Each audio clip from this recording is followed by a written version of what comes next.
صلوات الله عليك. بسم اللہ الرحمن الرحیم، الحمدللہ رب العالمین والصلاة والسلام علی خاتم النبیین۔ ناظرین محترم، السلام علیکم ورحمۃ اللہ وبرکاتہ۔ پروگرام سیرت النبی کے ساتھ آپ کا میزبان ڈاکٹر محمود غزنوی اور ممتاز مذہبی اسکالر جناب شجاع الدین شیخ آپ کے ساتھ حاضر ہیں۔ پروگرام ہے سیرت النبی جو سیٹرڈے کو 6 بجے سے آپ لائیو دیکھتے ہیں۔ السلام علیکم۔ وعلیکم السلام ورحمۃ اللہ وبرکاتہ۔ آپ خیریت سے؟ الحمدللہ الحمدللہ۔ پچھلے پروگرام میں ہم نے سیرت کے حوالے سے جو گفتگو کی تو بات یہ ہو رہی تھی جس میں نہیں تھا، آپ گفتگو فرما رہے تھے، تو جو گفتگو آپ فرما رہے تھے وہ میں نے سنی، وہ یہ تھی کہ جناب جو معاشرہ قائم ہوا ہے اس معاشرے میں جو بنیادی کام نبی کریم صلی اللہ علیہ وسلم نے کیے ہیں، معاشرے کی تشکیل میں صلہ رحمی کا حکم دیا ہے، کھانا کھلانے کا حکم ہوا ہے، سلام کا تذکرہ میں بھی اپنے پروگرام میں کر چکا تھا اور ہمارے معاشرے سے یہی چیز نکل گئی ہے، سلام عام نہیں ہے بالکل، اور میں اسے پبلک ریلیشن کی سب سے بڑی ٹیکنیک سمجھتا ہوں اور آسان ترین، یعنی یہ جدید علم جو ہے کمیونیکیشن کا اور پبلک ریلیشن کا اور انٹرنیشنل ریلیشن کا، یہ اب کی پیداوار ہے، اور اسلام نے آتے ہی پبلک ریلیشن کا جو سب سے بہترین پرنسپل بتایا وہ یہ کہ سلام کو عام کر دیا جائے معاشرے میں، صلہ رحمی کا حکم دیا گیا جو پچھلے پروگرام میں تذکرہ ہو رہا تھا، کھانا کھلانے کا۔ اب دیکھیں سوچئے ذرا، میں سوچتا ہوں کہ کہتے ہیں ہم کہ اسلام دین فطرت ہے، دین انسانوں سے تعلق ہے، مطلب انسان کو کھانا کھلانے سے اللہ تعالیٰ کو تو کوئی فائدہ نہیں پہنچ رہا، یا اسے اللہ تعالیٰ کی کوئی عبادت تو نہیں ہے کھانا کھلانے کے ساتھ اللہ تعالیٰ کے جیسے ہم اللہ کے حضور کھڑے ہو جاتے ہیں۔ انسان کے ساتھ ریلیشن شپ کو مضبوط کرنے پر اللہ تعالیٰ اس کا صلہ دینے پہ تیار ہیں کہ آپ یہ کریں گے تو میں آپ سے خوش ہوں گا، میں بھوکا تھا تم نے کھانا نہیں کھلایا، میں خود برہنہ تھا تم نے مجھے کپڑا نہیں پہنایا، میں بیمار تھا تم نے میری یاد نہیں، اللہ تعالیٰ کی طرف سے۔ پڑوسی کے حقوق کے بارے میں ہماری سب سے بڑی مصیبت آج کی سوسائٹی میں یہ ہے کہ ایک دیوار ہماری ملی ہوتی تھی اور وہ مجھے ان کا شعر منیر کا یاد آ رہا ہے کہ جب نہ رکھتا ہو کوئی اپنے پڑوسی کا خیال، فائدہ کیا ہے یہ دیوار ملا رکھنے سے کہ ادھر پڑوسی بھوکا سو رہا ہے، ادھر یہ ہمارا معاشرہ اس نہج پہ پہنچ گیا ہے کہ جا کے میں پوچھوں شجاع صاحب کہاں رہتے ہیں تو آپ کے پڑوسی کہتے ہیں پتہ نہیں، ادھر ہی کہیں پوچھ لیجیے آدمی جا کے، اور پلٹ کر آئیں گے تو برابر میں گھر ہوگا، اور جب پلٹ کے آئیں گے تو پتہ تھے وہی صاحب تھے جن سے پوچھا تھا ہم نے۔ یہ ہمارے معاشرہ ہے۔ کہا گیا کہ پڑوسی کے حقوق کا خیال رکھا جائے، اور صرف ایسے ہی خیال نہ رکھا جائے، وہ آپ کی طرف سے مامون و محفوظ ہو، آپ کی زبان سے، آپ کے عمل سے، آپ کے رویے سے، آپ کی حرکتوں سے، ہاتھ سے، ایون آپ کی نظر سے بھی وہ محفوظ رہے۔ یہ ساری باتیں کر چکے، اپنے بھائی کے لیے وہی چیز پسند کرو جو دوسروں کے لیے پسند کرتے ہو۔ پھر یہ کہ نبی کریم صلی اللہ علیہ وسلم نے مسلمانوں کی ایک باہمی ایک ریلیشن شپ کے بارے میں کہ یک جان ہیں وہ، یہ ارشاد فرمایا۔ تو میں چاہوں گا کہ ان موضوعات پر گفتگو مزید ہم آگے بڑھاتے ہیں۔ بسم اللہ الرحمن الرحیم۔ یعنی جن چیزوں کو زندہ کرنے کی ضرورت ہے معاشرے میں، جو پہلے معاشرے میں جو سب سے پہلے معاشرے میں جو چیزیں قائم کی گئی تھیں ان پر بات ہونی چاہیے۔ بسم اللہ الرحمن الرحیم۔ اللہم صلی علی محمد وعلی آل محمد وبارک وسلم۔ سیرت النبی صلی اللہ علیہ وسلم کے مطالعے کے ذیل میں اس وقت جو تسلسل سے گفتگو جاری ہے آج تیسرا پروگرام اس تناظر میں، کہ وہ معاشرہ جو نبی اکرم صلی اللہ علیہ وسلم نے قائم فرمایا، کن اولین کاموں کو آپ نے رواج دیا ہے، وہ کام اتنے اہم تھے کہ انہیں قائم کیا گیا، سب سے ان کو رواج دیا گیا۔ یعنی ایک معاشرے میں رہنے والوں کے تعلقات کی مضبوطی، پھر ان میں ایک ہمدردی کا، ایثار کا، قربانی کا جذبہ، ان میں جیسے انگریزی میں ذرا زیادہ آج کل ہمیں اچھا لگتا ہے کہ کیئرنگ ہونا، سمپتھی کا ہونا، سینٹیمنٹس کا ہونا۔ چلیے یوں ہی کہیے، اچھا لگتا تو یوں ہی اچھا لگے، لیکن ہے سب ہمارا۔ جی، تو یہ جو کچھ چیزیں انسانوں کو جوڑنے والی ہیں ان کو اولین طور پر رواج دے رہے رسول اکرم صلی اللہ علیہ وسلم۔ یعنی گزشتہ 2 پروگرامز کو جو آپ نے حاصل پیش کیا کہ سلام کو عام کرنا، بھوکوں کو کھانا کھلانا، صلہ رحمی کرنا، رشتہ داروں کے ساتھ بھلا سلوک کرنا، پڑوسیوں کے ساتھ بھلا سلوک کرنا، معیار ایک ہی رکھنا، جو اپنے لیے پسند کرنا وہ اپنے بھائی کے لیے بھی پسند کرنا، تمہاری زبان اور تمہارے ہاتھ سے کسی دوسرے کو تکلیف نہ پہنچے، یعنی تم دوسروں کے لیے راحت کا باعث بننا، تم دوسروں کے لیے تکلیف کا باعث نہ بننا، حتیٰ کہ دوسرے کی حاجت کو پورا کرنے میں اپنا کچھ چھوڑنا بھی پڑ جائے تو قربانی دے دینا، ایثار کر لینا، سیکریفائس کر لینا، مگر دوسرے کی حاجت کو پورا کرنے کی کوشش کرنا۔ یہ نکات ہوتے جو پچھلی 2 نشستوں میں ہمارے سامنے آ چکے۔ آج اس بات پر آپ نے بھی توجہ دلائی ہے، وہ 2 حدیثیں بارہا ہم سنتے آئے ہیں، وہ 2 حدیثیں جو بچپن سے زبان زد عام ہیں، اور ہم سب کو معلوم ہے کہ آپ صلی اللہ علیہ وسلم نے ارشاد فرمایا کہ ایک مسلمان دوسرے مسلمان کے لیے کس طرح کا ہے، جیسے ایک اینٹ دوسری اینٹ کے ساتھ ملتی ہے تو ایک عمارت دیوار پہ دیوار سے عمارت مضبوط ہوتی ہے، یوں ایک مسلمان کو دوسرے مسلمان کے ساتھ مل کر اس اسلام کی امت کی عمارت کو یوں مضبوط کرنا چاہیے۔ دوسری حدیث وہ بھی معروف ہے کہ آپ صلی اللہ علیہ وسلم نے ارشاد فرمایا کہ مسلمانوں کی کیفیت کیسی ہے، جیسے کہ جسم ہو، جسم کے کسی عضو میں کسی پارٹ آف باڈی میں تکلیف پہنچتی ہے تو سارا جسم سارا بدن اس کو محسوس کرتا ہے۔ افسوس سے کہنا پڑتا ہے حدیثیں ہمیں یاد بھی ہیں، ہم میں سے کچھ لوگ محاورہ بن گئی ہیں، حدیثیں محاورہ بن گئی ہیں، ہم میں سے کچھ وہ لوگ ہوں گے جو پیرنٹس یا ٹیچرز ہیں جو اپنے بچوں کو اسٹوڈنٹس کو پڑھاتے بھی ہوں گے، یا وہ لکھتے ہوں گے تو ہم چیک بھی کرتے ہوں گے، یا ہمارے وہ ینگسٹرز ہیں جو اسکولز میں ابھی پڑھ رہے ہیں اور وہ اپنی اسپیچ میں ایسے رائٹنگ میں احادیث کو کوٹ بھی کرتے ہوں گے، ہمارے کرتا دھرتا بڑے بھی ہوں گے جو کبھی ربیع الاول شریف کے مہینے میں ان کو یہی چیزیں ڈسکس کرتے کوٹ کرتے ہوں گے۔ سوال یہ ہے کہ کیا یہ بات ہماری زبانوں اور کانوں کی سماعت سے آگے بڑھ کر ہمارے دل میں بھی اترتی ہے، اور دل میں اتر کر اس کا اظہار ہمارے عمل میں بھی دکھائی دیتا ہے؟ کہاں اس امت کو ایک عمارت کی مانند قرار دیں نبی اکرم صلی اللہ علیہ وسلم، اور ایک جسم واحد کی مانند قرار دیں، اور کہاں کہیں مسجدوں پر ٹیگز لگے ہوئے ہیں یہ فلاں فلاں کی ہے، اور کہاں یہ رنگ اور نسل اور زبان اور علاقائی تعصبات کا تذکرہ ہے کہ ٹوٹ در ٹوٹ کا شکار یہ امت ہوتی چلی گئی ہے۔ تعصبات کا وہ عالم، ابھی آپ نے سلام کی بات کہی، اول تو اللہ ہمیں معاف رکھے، ایک تو وہ تکبر والا پہلو ہوا کرتا ہے کہ میں بڑا تو میں چھوٹے کو سلام کیوں کروں، اور ایک وہ تعصب والا پہلو ہوا کرتا ہے یہ تو فلاں پارٹی کا ہے نا، یہ تو فلاں جماعت کا ہے، یہ تو فلاں نسل کا ہے، یہ تو فلاں مسلک کا ہے، میں کیوں سلام کروں اس کو؟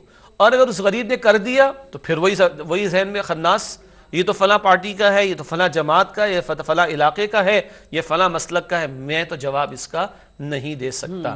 اب یہ مرثیہ ہے جو میں نے کہہ تو دیا، سوال یہ کہ میں اور آپ ہم کہاں کھڑے ہیں اس سے بڑا مرثیہ ابھی یہ دیکھیں آپ نے جو فرمایا ہے کہ ہم نے صرف یہ سمجھا ہے کہ اپنی تقریروں میں فورس پیدا کرنے کے لیے احادیث کو استعمال کریں اپنی تقریر میں، مطلب سربراہان سچی بات ہے، میں کھل کر بات کر رہا ہوں، سربراہان سیرت النبی کے جلسوں میں ربیع الاول میں اپنی جو بھی سرکاری تقریب ہو اس کی میں، اور جو جلسے میں چلے جائیں وہ کرنا ہو تو وہاں یہ حدیثیں کوٹ کر لیتے ہیں، طالب علم اپنی تقریروں میں کوٹ کرتے ہیں، مولوی صاحب اپنی تقریر میں جو خطبے میں کرتے ہیں، سب کچھ کرتے ہیں، اور ہوتا ہے۔ عالم یہ ہے کہ دنیا کے ایک کونے میں مسلمانوں پہ مظالم کی انتہا ہے، مسلم امہ کی طرف سے احتجاج نہیں ہوتا۔ کیا برما کے علاقے کے اندر ہونے والا ظلم اس پر کوئی ہم سنتے بھی ہیں، کوئی ہمارا میڈیا کو بتاتا بھی ہے؟ ہمیں کوئی تکلیف بھی نہیں، کوئی تکلیف بھی نہیں۔ اور برما کیوں چلے جائیں ڈاکٹر صاحب؟ پڑوس میں آ جائیں، اور پڑوس کو چھوڑ دیں، اپنے ملک کی حالت ہم دیکھ لیں۔ ہمارے ہاں جو تعصبات کو پروموٹ کیا جاتا ہے، علاقائیت کو پروموٹ کیا جاتا ہے، ہم ہیں تو سب مسلمان ہیں نا، بنیاد کیا ہے ہماری؟ ہم تو اسلام کے ماننے والے ہیں، ہمارا کلمہ ایک ہے، ایک کلمہ، ایک اللہ، ایک رسول، ایک کتاب۔ اچھا اب رک کر میں یہ بھی عرض کر دوں کہ ہو سکتا ہے اس وقت ہمارے ویورز کے ذہن میں ایک بات آئے کہ یہ بھی تو پرانے جملے ہیں، ایک اللہ، اور ہم بھی وہی باتیں کر رہے ہیں، اور ہم بھی وہ باتیں کر رہے ہیں، ہم بھی وہی باتیں کر رہے ہیں۔ بات وہی کہ بات اصل میں یہی، اور یہ کبھی پرانی نہیں ہوگی، یہ درد دل کی بات ہے، یہ بات پرانی کبھی نہیں ہوگی۔ آج بھی اگر پاکستان ہی کی بات کر لیں، اگر ایک سطح پر ہم جمع کرنا چاہیں، لا کر کھڑا کرنا چاہیں، تو بخدا اس کلمے کی بنیاد کے سوا کوئی بنیاد نہیں، کوئی بنیاد اس پاکستان کو لے لیں، بہت سارے علاقے ہیں، بہت ساری زبانیں بولنے والے ہیں، ملٹی کلچرل ہمارے ہاں لوگ رہنے والے ہیں، اور ان کے رنگ بھی ڈیفرنٹ ہیں، ان کا ڈریس کوڈ بھی ڈیفرنٹ ہے، اور کچھ علاقائی کلچر بھی آپ کو ڈیفرنٹ ملیں گے، لیکن ایک وہ کلمہ ایک ہی بنیاد ہے جس نے 66-67 برس پہلے ہمیں اکٹھا کیا تھا، تو یہ ملک رب العالمین نے عطا فرمایا تھا۔ اب اس کو اگر بچانا ہے اسی تو کلمے اسی کے کلمے کی کے بنیاد ساتھ پر جمع ہم ہونا بچیں گے۔ پڑے گا۔ یہ ہے وہ ایک یونیورسل میسج جو رسول پاک علیہ السلام عطا کر رہے ہیں، اور صرف پاکستان نہیں، آپ ساری انسانیت کی بات کر لیں، ساری انسانیت میں رنگ، نسل، زبان، علاقے وغیرہ علیحدہ ہوں گے، مگر یہ ایک کلمہ وہ شے ہے جو ساری دنیا کے کونے کونے کے اندر اس کلمے کے پڑھنے والوں کو بالکل ایک جان بنا سکتا ہے، جیسے اللہ کے رسول نے فرمایا ایک عمارت اور ایک جسم کی مانند ہے۔ ناظرین محترم، آپ بھی سوچ رہے ہوں گے ہم بھی ویسی ہی باتیں کر رہے ہیں جیسے واز ہوتی ہے، جیسے نصیحت ہوتی ہے، لیکن سچی بات یہ ہے کہ بڑے درد دل کے ساتھ ہی بات ہو رہی ہے۔ میں ایک وقفہ لینا چاہتا ہوں، پھر آ کے بات کریں گے۔ السلام علیکم ورحمۃ اللہ وبرکاتہ. ویلکم بیک ناظرین. وقفے کے بعد پروگرام میں آپ کا خیر مقدم ہے. پروگرام سیرت النبی آپ دیکھ رہے ہیں. ہم وقفے پر گئے تھے اور وقفے پر جانے سے پہلے بات ہو رہی تھی کہ کلمہ طیبہ نے اس دنیا کے لوگوں کو ایک جگہ جمع کیا تھا، مسلمانوں کو، اور آج بھی اتحاد امہ کا واحد ذریعہ جو ہے وہ کلمہ طیبہ ہے. جو آدمی کلمہ پڑھ لے گا وہ محفوظ ہو جائے گا، اور کلمہ گو جو ہے ایک کلمہ گو پر دوسرے کلمہ گو کی جان، مال، عزت و آبرو کو نقصان پہنچانا حرام ہوگا. جی، حجۃ الوداع کا موقع اور نبی اکرم صلی اللہ علیہ وسلم کا اتنا عظیم ترین خطاب، بالکل ایک کنکلوڈنگ میسیج ہے آپ کی حیات طیبہ کا. آپ اہمیت واضح کرنے کے لیے سوال پوچھتے ہیں، لوگوں کون سا مہینہ ہے؟ ذی الحجہ کا مہینہ ہے. لوگوں کون سا دن ہے؟ عرفہ کا دن ہے. لوگوں کون سا علاقہ ہے؟ حرم کی مقدس زمین کے قریب ہم کھڑے ہیں. جیسے یہ مہینہ محترم ہے اور حرام ہے، حرام حرمت کے معنی میں، سیکریٹ اور تقدس کے معنی میں، جیسے یہ مہینہ حرام ہے، جیسے یہ دن حرام ہے، محترم ہے، جیسے یہ علاقہ محترم ہے، اسی طرح تم پر ایک دوسرے کی جان، ایک دوسرے کا مال اور ایک دوسرے کی آبرو اسی طرح حرام ہے. بہت محترم ہے. مسلمان کی آبرو ریزی کرنا حرام، مسلمان کا مال چھیننا، لوٹنا، اس کو بے وقوف بنا کر ہڑپ کرنا حرام، مسلمان کی جان لینا حرام. یہ ایک کلمہ گو کو یہ تحفظ ہے جو اللہ رب العالمین عطا فرمانا چاہتا ہے. اور ہم کیا کر رہے ہیں؟ ہم کہاں کھڑے ہیں؟ ہم سب کلمہ گو ہیں، اور قتل بھی ہو جاتے ہیں، یہ کرتے ہیں مراد، اور آبرو ریزی بھی کرتے ہیں، عزت پامال بھی کرتے ہیں، مال بھی ہڑپ کر جاتے ہیں، لوٹ کھسوٹ بھی ہم کر لیتے ہیں، اور اس کے بعد بھی ہم مطمئن رہتے ہیں کہ ہم مسلمان ہیں. مسلمان تو ہیں، کلمہ پڑھتے ہیں، لیکن مطمئن رہتے ہیں کہ کچھ نہیں ہوگا. اللہ کے بندو بہت کچھ ہو جائے گا. غور کریں، ہو رہا ہے یہ معاشرے میں جو کچھ ہو رہا ہے، یہی نتیجے سامنے. قرآن کہتا ہے ظہر الفساد فی البر والبحر بما کسبت ایدی الناس لیذیقہم بعض الذی عملوا لعلہم یرجعون.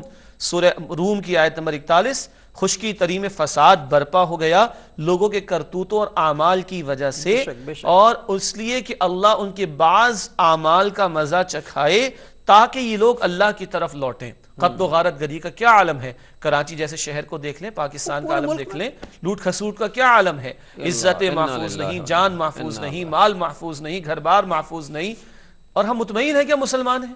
یہ کیسے مسلمانوں کا معاشرہ ہے کہ جہاں عزت پامال ہو رہی ہیں، جہاں جانیں ضائع ہو رہی ہیں، جہاں لوٹ کھسوٹ کا معاملہ اور بازار گرم ہو چکا ہے، اور ہم تسمس ہونے کو تیار نہیں ہیں.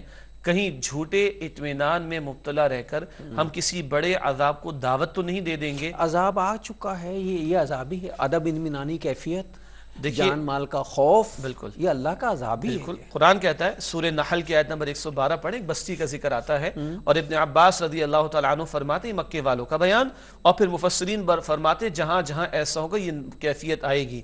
بستی والوں کو اللہ نے بڑی نعمتیں دیں، مگر پھر انہوں نے نعمتوں کی ناشکری کی. فرمایا قرآن نے فَأَذَاقَهَا اللَّهُ لِبَاسَ الْجُوعِ وَالْخَوْفِ بِمَا كَانُوا يَصْنَعُونَ. وہ جو اعمال کرتے تھے، ناشکریاں کرتے تھے، اللہ کے احکامات کو پامال کرتے تھے، اللہ نے خوف اور بھوک کا لباس ان پر مسلط کر دیا. یہ عذاب مسلط ہو گیا. یہ ہم پہ بھی ہے. اور قرآن کہتا ہے کہ ما اصاب من مصیبت فبما کسبت ایدیکم. یہ جو تم پر مصائب مشکلات آیا کرتی ہیں، یہ تمہارے اپنے اعمال و کرتوتوں کی وجہ سے. تو بہرحال یہ تنبیہات ہیں، کبھی زلزلوں کی صورت میں، کبھی سیلابوں کی صورت میں، کبھی آپس کی لڑائیوں کی صورت میں. یہ بھی عذاب کی شکل ہے. سورہ انعام آیت نمبر 65 اللہ کہتا ہے اوپر سے عذاب آ جائے کیا تم بے خوف ہو گئے ہو، نیچے سے عذاب آ جائے کیا تم بے خوف ہو گئے ہو. یہ اللہ تمہیں آپس میں گتھم گتھا کر کے لڑا دے اور ایک دوسرے کی طاقت کا مزہ چکھا دے. آج ہم یہ دیکھ رہے ہیں.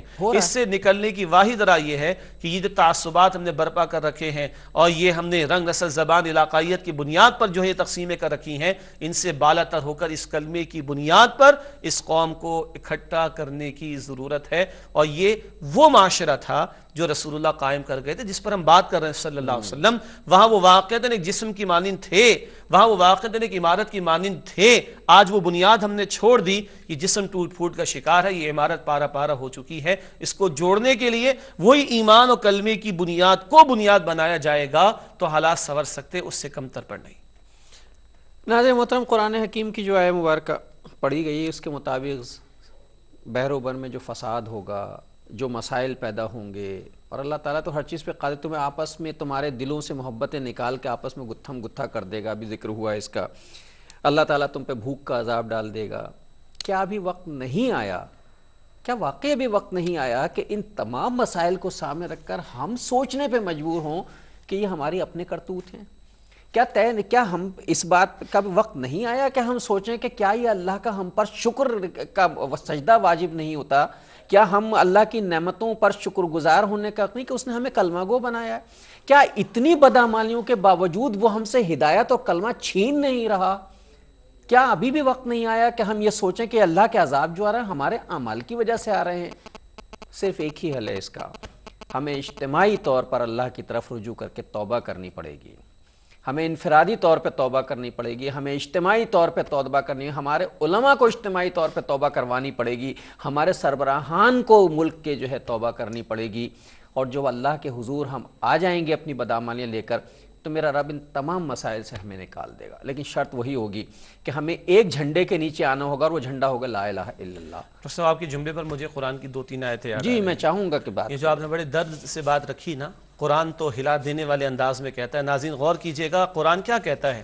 سورہ حدید ہے 27واں پارہ، سورہ حدید کی آیت نمبر 16، الم یأن للذین آمنوا ان تخشع قلوبہم لذکر اللہ وما نزل من الحق، کیا اب بھی ایمان والوں پر وقت نہیں آیا؟ اللہ اکبر، قرآن پوچھ رہا ہے، اللہ پوچھ رہا ہے، اب بھی ایمان والوں پر وقت نہیں آیا کہ ان کے دل کانپ اٹھیں اللہ کی یاد سے، اور اللہ نے جو کلام قرآن میں سے نازل فرمایا اس کو سن کر ان کے دل کانپ اٹھیں، اور کتنے زلزلوں کا، سیلابوں کا، شدید بارشوں کا، اور کتنی لاشوں کے گرنے کا ہمیں انتظار ہے کہ اس کے بعد ہم پلٹیں گے اللہ کی طرف۔ ناظرین محترم، بات دل کو لگنے والی ہے، میرے بھی لگی ہے، شجاع صاحب کہہ رہے ہیں ان کو لگی ہے، مجھے بھی لگی ہے، کیا آپ کو بھی لگی ہے؟ اگر لگی ہے واقعی تو آئیے پہلے مغرب کی نماز پڑھ کے آتے ہیں، انفرادی طور پہ توبہ کرتے ہیں، اور اپنے دوستوں سے کہتے ہیں کہ اجتماعی طور پر توبہ کریں۔ ایک وقفہ، اس کے بعد پھر آتے ہیں۔ السلام علیکم ورحمۃ اللہ وبرکاتہ، ویلکم بیک ناظرین۔ وقفے کے بعد پروگرام میں آپ کا خیر مقدم ہے۔ تمام تعریفیں اس وحدہ لا شریک کو سزاوار ہیں جس نے ہمیں انسان بنایا، اپنا ذکر کرنے کی توفیق دی۔ کروڑوں درود اس ہادی برحق پر جس نے ہمیں مسلمان بنایا اور ہمیں اللہ سے روشناس کرایا، جس کے ہم امتی ہیں اور جس کی امت ہونے کا دم ہم بھرتے ہیں، اور تمام بدعمالیوں کے باوجود ہم ایک خدا اور ایک رسول کی طرف جھکتے ہیں۔ بات یہ ہو رہی تھی کہ ہماری ان بدعمالیوں کے نتیجے میں ہم پر جو عذاب نازل ہوئے ہیں ہمیں ان کا احساس بھی نہیں ہے۔ چلتے وقت آپ کو یاد ہوگا قرآن کی ایک آیت تھی جس میں قرآن خطاب کر رہا ہے لوگوں سے اور کہہ رہا ہے کہ کیا ابھی وقت نہیں آیا، یہ طرز تخاطب ہے۔ میں چاہوں گا کہ بات وہیں سے شروع کرنی چاہیے دوبارہ۔ بسم اللہ الرحمن الرحیم۔ میں عرض کر رہا تھا سورہ الحدید کے حوالے سے، سورۃ الحدید کی آیت نمبر 16 ہے، 27واں پارہ، ناظرین توجہ کیجئے گا۔ رب العالمین بڑے ایک ہلا دینے والے انداز میں ہم سے خطاب فرما رہے ہیں کہ الم یأن للذین آمنوا ان تخشع قلوبہم لذکر اللہ وما نزل من الحق، کیا ابھی ایمان والوں پر وقت نہیں آیا ہے کہ ان کے دل اللہ کی یاد سے کانپ اٹھیں، اور اللہ نے جو حق میں سے، کلام حق میں سے نازل فرمایا اس کو سن کر ان کے دل کانپ اٹھے۔ اللہ ہمیں کتنے ڈاکٹر صاحب، کتنے زلزلوں کا، آنکھوں کتنے کے سامنے، سیلابوں کا، کتنے طوفانوں کا، کتنے بیرونی حملوں کا، کتنی اور لاشوں ناگہانی کے اموات، گرنے کا کتنے کا ہمیں انتظار ہے۔ آخر کب ہم اللہ کی طرف پلٹیں گے؟ رہا قرآن جو رسول پاک ہمیں عطا کر گئے صلی اللہ علیہ وسلم۔ قرآن کہتا ہے اپنے بارے میں سورہ حشر کی آیت نمبر 21 میں، لو انزلنا هذا القرآن على جبل لرأيته خاشعا متصدعا من خشیۃ اللہ، اگر ہم نے اس قرآن کو کسی پہاڑ پر نازل کیا ہوتا تم دیکھتے اللہ کی خشیت سے وہ دب جاتا، پھٹ جاتا، ریزہ ریزہ ہو جاتا۔ ہم سیرت النبی کی بات کر رہے ہیں نا، اللہ کے رسول تہجد کی نماز میں تلاوت فرماتے قرآن کی، آپ کے سینے سے ایسی آواز آتی تھی رونے کی وجہ سے کہ جیسے چولہے پر ہانڈیاں ابل رہی ہو۔ آج وہ تاثیر قرآن کتنا محسوس کرتے ہیں اس سے، اللہ کا وہ خوف کہ جس سے رونگٹے کھڑے ہو جائیں، کب کپاہٹ طاری ہو جائے، کہاں ہے آخر؟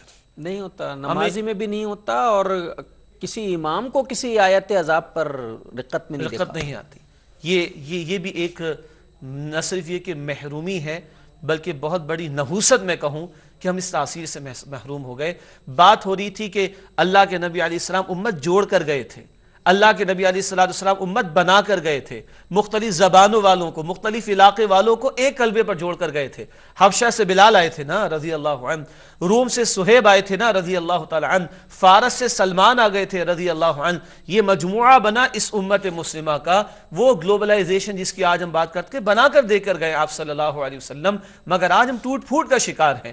اور بخدا جیسے بریک سے پہلے آپ نے کہا کہ توبہ کے سوا کوئی راستہ نہیں، کوئی راستہ نہیں۔ اور قرآن کہتا ہے سورہ رعد آیت نمبر 11 میں، ان اللہ لا یغیر ما بقوم حتی یغیروا ما بانفسہم، بے شک اللہ کسی قوم کی حالت کو تبدیل نہیں فرماتا جب تک کہ وہ قوم خود اپنی حالت کو تبدیل کرنے کو تیار نہ ہو۔ کب یہ تعصبات کے نعرے، کب یہ فرقہ واریت کے نعرے، کب یہ مسلک پرستی کے نعرے، کب یہ دشمنیوں کے نعرے ہم ترک کر کے ایک نعرہ کلمے کی بنیاد پر بلند کریں گے؟ وہی بات ہو رہی ہے، وہ معاشرہ کیسے تعمیر ہوا؟ وہ اس کلمے کی بنیاد پر بھائی بھائی بنا کر تعمیر ہوا تھا۔ اور یہ تقریریں کرنے سے یا اس طرح پروگراموں میں جذباتی ہونے سے، ہم جذباتی نہیں ہو رہا، ہم حقیقت خاص سے بات کر رہے ہیں۔ یہ تقریروں میں گفتگو کرنے سے اور بڑے بڑے مجموعوں میں خطاب کر کے یہ باتیں کرنے سے نہیں ہوگا۔ مسئلہ یہ ہے کہ اس کے لیے درد دل پیدا کرنا ہوگا، اور مسئلہ یہ ہے کہ ہمیں اس حقیقت کو ذہن میں رکھنا پڑے گا، جیسے کہ قرآن آیت پڑھے گئی کہ خدا نے آج تک اس قوم کی حالت نہیں بدلی، آج تک اس قوم کی حالت نہیں بدلی، نہ ہو جس کو خیال آپ اپنے حالت کے بدلنے کا۔ ہدایت صرف انہیں دی جاتی ہے جو ہدایت کے طلبگار ہوتے ہیں۔ دروازے پہ ہدایت دستک نہیں دیتی، ہم ایک قدم بڑھ کے ہدایت کی طرف جاتے ہیں، اللہ 100 طرف سے اسباب پیدا کرتا ہے۔ ہدایت کی طلب کی جاتی ہے، بغیر مانگے بچے کو ماں دودھ بھی نہیں دیتی۔ اللہ سے ہدایت طلب کی جائے، اور ہدایت بھی انہیں ملتی ہے جو اپنے اعمال پہ توبہ کرتے ہیں۔ اور یقین جانیے اگر ہم نے توبہ نہیں کی تو ہمارا نام تک بھی نہ ہوگا، ہماری داستان تک بھی نہ ہوگی داستانوں میں۔ ہم اللہ کے کوئی چہیتے نہیں ہیں، اللہ خود مختار ہے، اللہ بے نیاز ہے، وہ ہمیں برباد کر دے گا اور غیروں میں سے لا کے حرم کے پاسبان پیدا کر دے گا۔ یہ اللہ کے لیے ہماری عبادتیں اور ہماری اطاعت ضروری نہیں ہے، یہ ہماری مجبوری ہے، یہ ہماری فلاح ہے، یہ ہماری زندگی کا بنیادی مقصد ہے اپنے لیے۔ پھر نبی کریم صلی اللہ علیہ وسلم کی وہ حدیث بھی تو ہے نا جس میں آپ نے یہ سارا معاملات جو ہیں تو بغض و عداوت سے منع فرمایا۔ جی جی، یہ معاشرے کی بنیاد ہے نا۔ آپ صلی اللہ علیہ وسلم نے فرمایا، طویل حدیث ہے کہ اے اللہ کے بندو، ایک دوسرے سے نفرت نہ کرو، ایک دوسرے سے حسد نہ کرو، ایک دوسرے سے رخ نہ پھیرو، اور کونوا عباد اللہ اخوانا، اے اللہ کے بندو آپس میں بھائی بھائی بن جاؤ، ایک دوسرے سے نفرت نہ کرو، ایک دوسرے سے حسد نہ رکھو، ایک دوسرے سے منہ نہ پھیرو۔ یہ تینوں عیب ہم میں موجود ہیں۔ کیا نہیں موجود ہم میں؟ اور فرمایا کہ ناظرین میں چن کے وہ حدیث جو ہیں ڈسکس کر رہا ہوں خود اپنے لیے بھی کہ یہ دیکھیں ہمیں غور کرنا چاہیے، ہر چیز پہ غور کریں۔ یہ حدیث ہے نا رسول اللہ صلی اللہ علیہ وسلم کی پہلی بنیاد جب معاشرے کے رکھی تو یہ چیزیں بیان کی نا۔ آپ بتائیے، ہم بغض نہیں رکھتے، ہم عداوت نہیں رکھتے، ہم ایک دوسرے کی کیا نہیں کرتے، حسد نہیں کرتے، حسد نہیں کرتے۔ اسی حدیث کے تسلسل میں بات آتی ہے کہ کسی مسلمان کے لیے جائز نہیں کہ وہ اپنے دوسرے مسلمان بھائی سے 3 دن سے زیادہ ناراض ہو، 3 دن سے زیادہ۔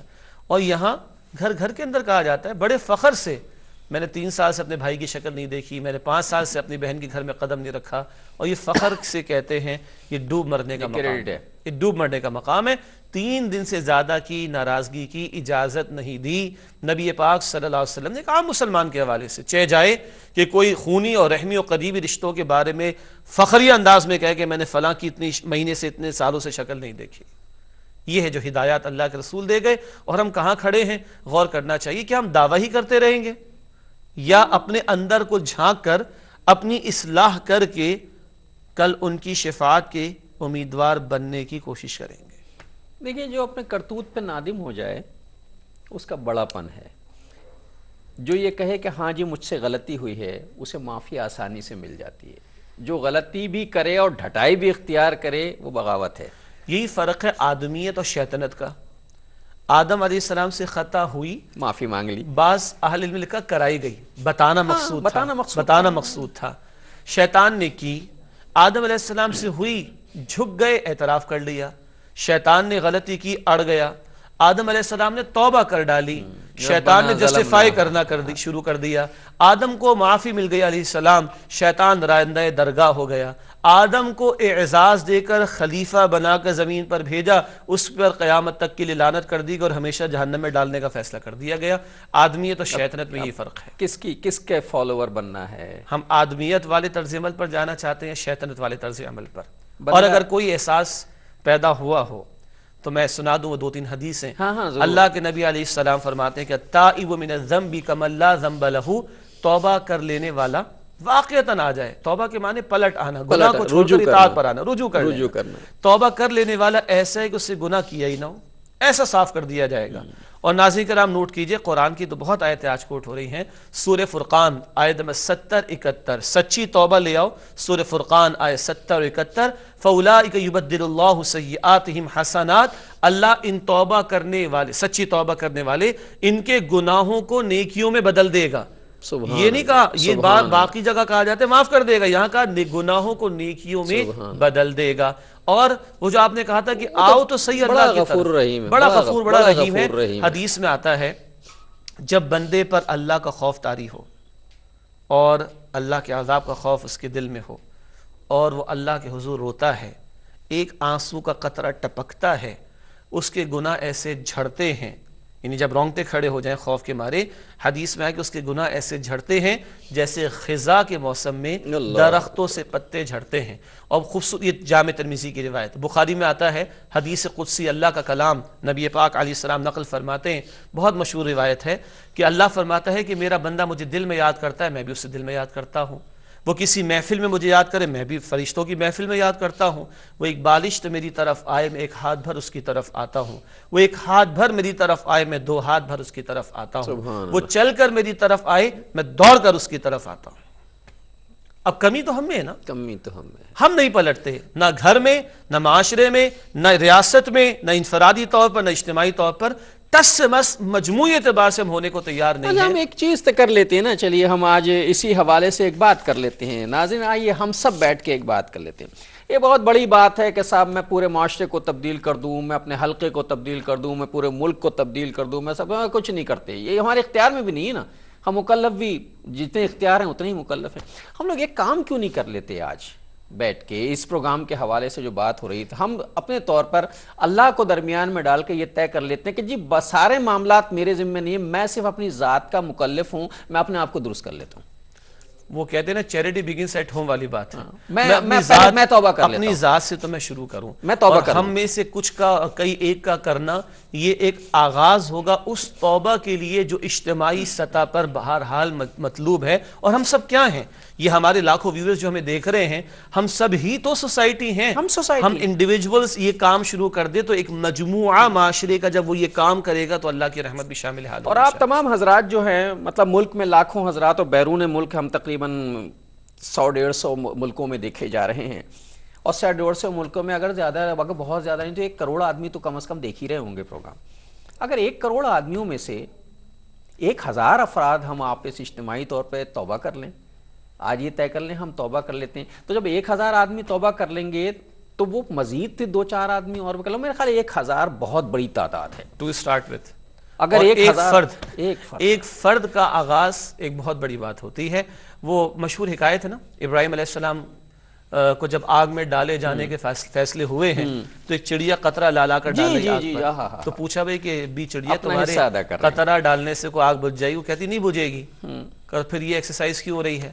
کہا میں چاہتی ہوں کہ میرا نام ابراہیم علیہ السلام کے لیے آگ لگانے والوں میں نہیں بجھانے والوں میں شمار ہو.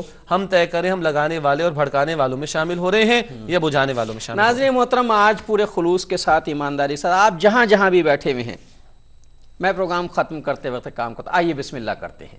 شجاع صاحب دعا کرتے ہیں, آج انفرادی توبہ کرتے ہیں. بسم اللہ الرحمن الرحیم. اللہم صلی وسلم علی نبینا محمد. یا اللہ ہمارے اخلاص کو اپنی بارگاہ میں قبول فرما. آمین یا رب العالمین. اور اے اللہ ہمیں واقعتاً صحیح معنوں میں خلوص کے ساتھ اے اللہ توبہ کی توفیق. اللہم اے اللہ گناہوں سے پلٹ کر اطاعت پر آنے کی توفیق دے. اے اللہ انفرادی سطح پر گھروں میں, معاشروں میں, ملکوں کی سطح پر اور پوری دنیا کی سطح پر جہاں جہاں مسلمان ہیں اللہ ہمیں واقعتاً سچی توبہ کی توفیق دے آمین۔ اور ہمیں گناہوں کو ترک کرنے کی توفیق عطا فرما، اور اللہ ہم سب کے اٹھے ہوئے ہاتھوں کو اور ہماری توبہ کو اپنی بارگاہ میں قبول فرما۔ وصلی اللہ علی النبی الکریم وعلی آلہ واصحابہ اجمعین برحمتک۔ ناظرین محترم، اس کے ساتھ ہی ہمارے آج کے پروگرام عليك يا رسول سلام عليك يا حبيب سلام عليك صلوات